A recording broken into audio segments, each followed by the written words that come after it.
নিশা টোপনি নহ'ল প্ৰায় 10খনকৈ গাঁৱৰ মানুহৰ কাৰণ বকু সমষ্টিৰ নগৰবেৰাৰ 1 নং টোপামাৰী চাৰিআলিৰ ওচৰত চকুৰ সন্মুখতে চপৰে খহিছে END মথাউৰি। নগৰবেৰাৰ টোপামাৰীত আতংকময় পৰিস্থিতি, উজাগৰে থাকি নৈশ শ্ৰমদান গয়াৰ। নিশা নগৰবেৰাৰ টোপামাৰীত জলসম্পদ বিভাগৰ মথাউৰিত তীব্ৰ খহনীয়া, চকুৰ সন্মুখতে খহিব ধৰিছে যেনি তেনি আতংকময় পৰিস্থিতি, উজাগৰে নিশা গয়াই কৰিলে শ্ৰমদান। অঞ্চলটোৰ 1 নং টোপামাৰী মথাউৰিত বানপানী শুকোৱা পৰত এই বিপৰ্যয়।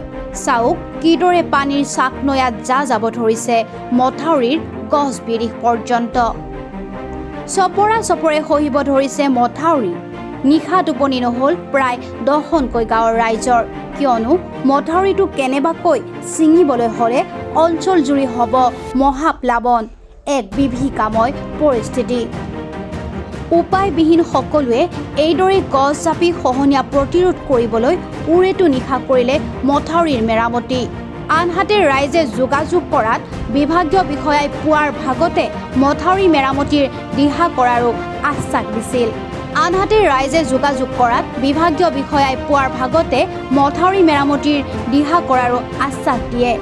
ৰাইজে মথাউৰিটো পকীকৰণৰ পৰামৰ্শ দিছে।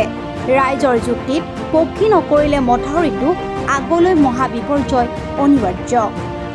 যিটো মথাউৰি আমাৰ গাঁৱেদি বৈ গৈছে, এই মথাউৰিটো আমাৰ 1 নম্বৰ টোপামাৰী চাৰিআলিৰ কাষতেই ইয়াত বেয়াকৈ ক্ষয় ক্ষতি হৈ আছে আৰু ভাঙি আছে, গৰাখহনীয়া আৰম্ভ হৈ গৈছে। গতিকে ডিপাৰ্টমেণ্টৰ এইটো END বিভাগৰ যিটো কাৰ্যালয়ৰ পৰা অতি সোনকালে এইটোৰ ব্যৱস্থা ল'ব লাগে।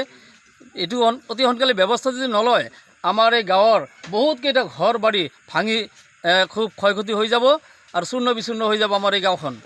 গতিকে ৰাইজ আমি আতংক হৈ আছোঁ। বৰ্তমান আজি ৰাতিলৈকে এতিয়ালৈকে আমি কাম কৰি আছোঁ, ইয়াত গছ গছনি কাটি দি আছোঁ। গতিকে কাৰ্যালয়ৰ ফালৰ পৰা এইটো ডিপাৰ্টমেণ্টৰ ফালৰ পৰা যদি অতি সোনকালে ব্যৱস্থা নলয়, তেনেহ'লে আমাৰ এই গাঁওখন ভাঙি চুৰমাৰ হৈ যাব আৰু উটুৱাই লৈ যাবৰ সম্ভাৱনা পূৰা। কামখিনি কোনে কৰি আছে? কামখিনি ৰাইজে কৰি আছে, গাঁৱৰ ৰাইজ মিলি কাম বন কৰি আছে। এতিয়ালৈ কোনোবাই ভাতটো খোৱা নাই, নাখায় নাদে, এতিয়ালৈ বৰ্তমান কাম বন কৰি আছে। ডিপাৰ্টমেণ্টৰ মানুহ জনোৱা হৈছে? নাই, ডিপাৰ্টমেণ্টৰ মানুহ জনোৱা হৈছে যদিও তেওঁলোকে এতিয়া আহি পোৱা নাই। তেওঁলোকে এতিয়া গাফিলাতি কৰি আছে নেকি, আমি গম পোৱা নাই। গতিকে আহি পোৱা নাই এতিয়ালৈ। প্ৰশ্ন হয়, বিভাগীয়ভাৱে মথাউৰিটো খহনীয়াৰ পৰা বচাবলৈ সময় থাকোঁতে ব্যৱস্থা হাতত ল'বনে? নগৰবেৰাৰ পৰা ইউনুছ আলীৰ ৰিপৰ্ট, খবৰ 24 অসম।